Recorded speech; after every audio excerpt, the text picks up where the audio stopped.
Welcome, everybody, back to the ownership mindset. My name's Justin, and I am here with one of my good friends, Nate. Runs the Produce Champion, and Yeah, I am excited. Well, before we dive into the ownership mindset, Nate, tell me about Produce Champion. What is it you do?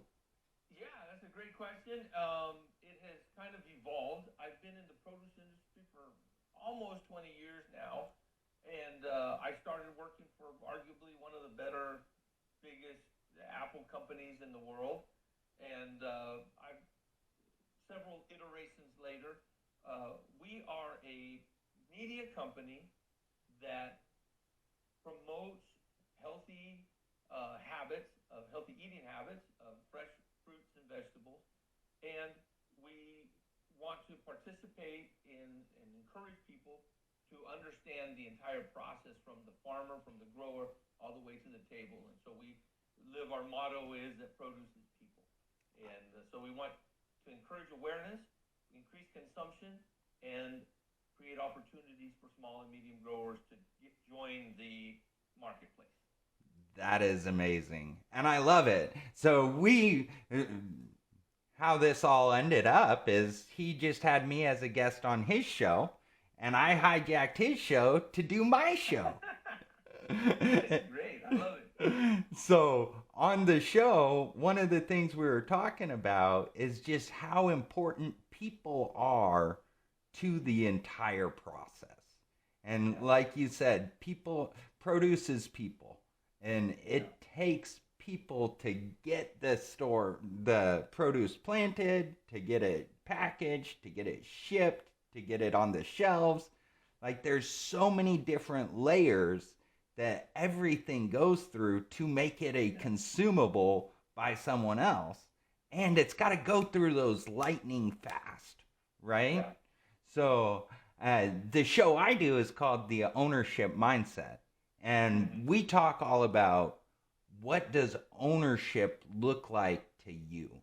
So, I'd love to hear your thoughts and opinions on ownership. Well,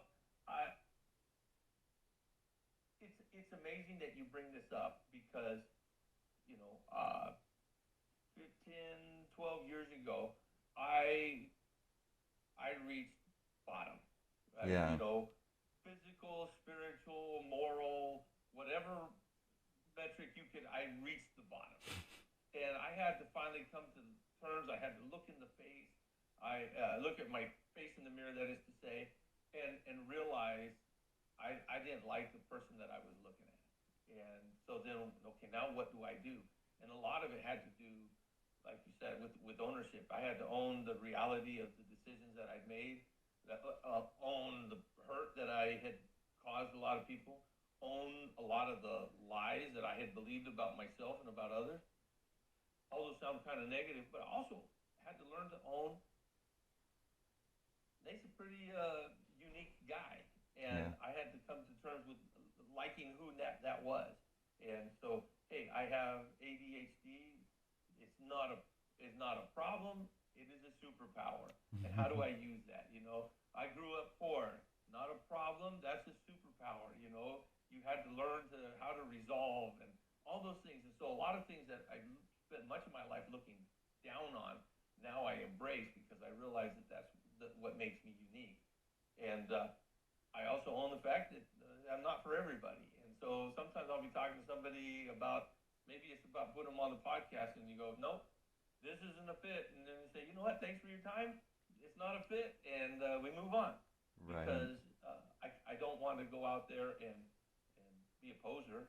I want to be completely transparent, and I want to be relevant, yeah, but in that relevancy, I can't sacrifice transparency. I guess that's the best way to put it. So I don't know. I love Does that that. make sense? It does.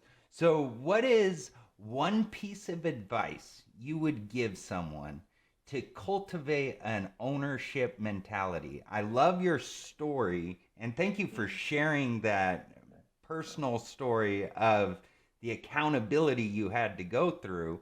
I can only imagine how challenging going through it was. So, what's someone who's Yeah. facing that? What should Yeah. they be thinking about?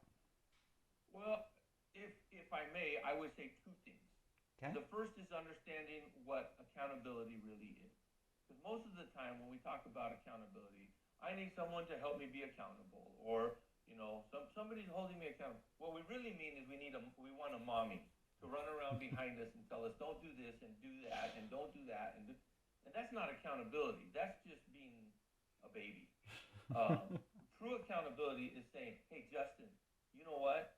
I struggle with being rude to people and writing them off. And so what I'm going to do is I'm I'm going to make sure that when I talk to somebody, I'm going to put my phone down and I'm going to look them in the eyes and I'm going to listen. And what I'm going to do is next week I'm going to tell you how good I did.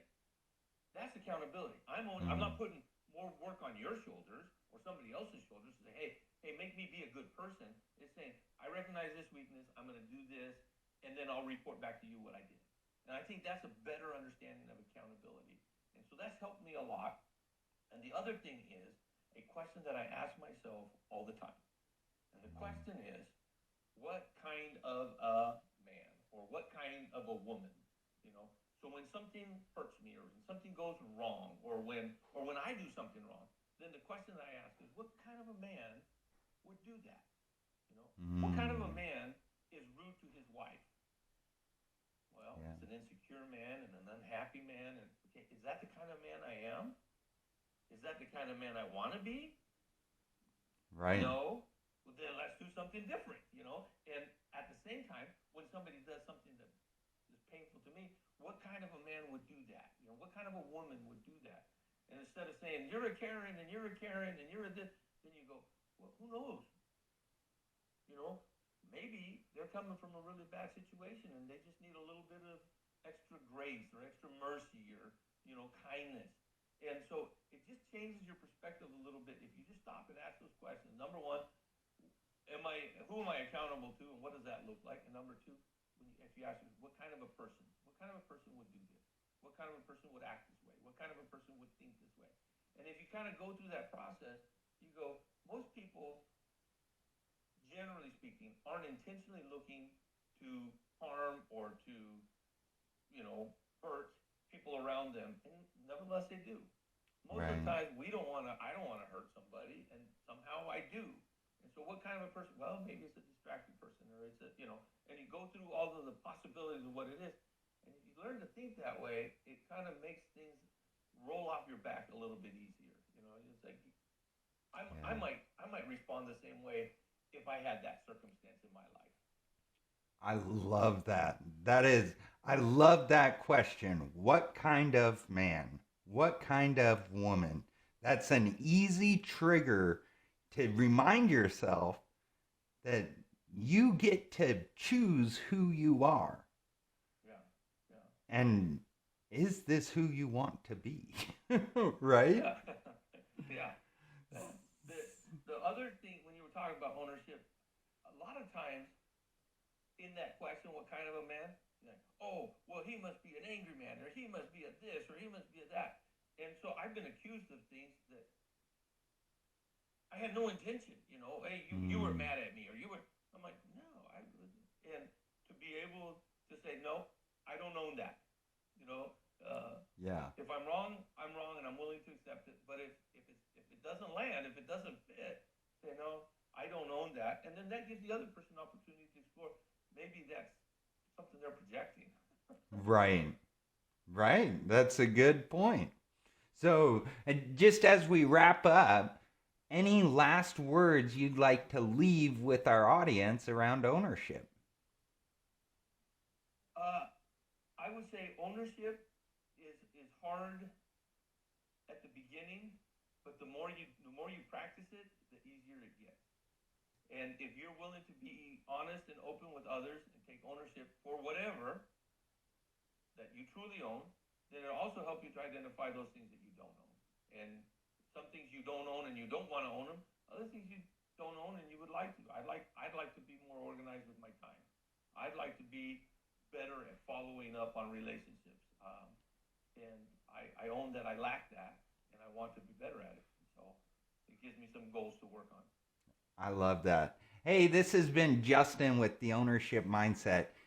Feel free, if you want to change your life, you've got to change the way you think. So subscribe to our channel, follow us along. You'll get to meet amazing people like Nate, the produce champion, who's out here making a difference in the produce world and owning his abilities, owning his history, and owning his word in order to make that difference.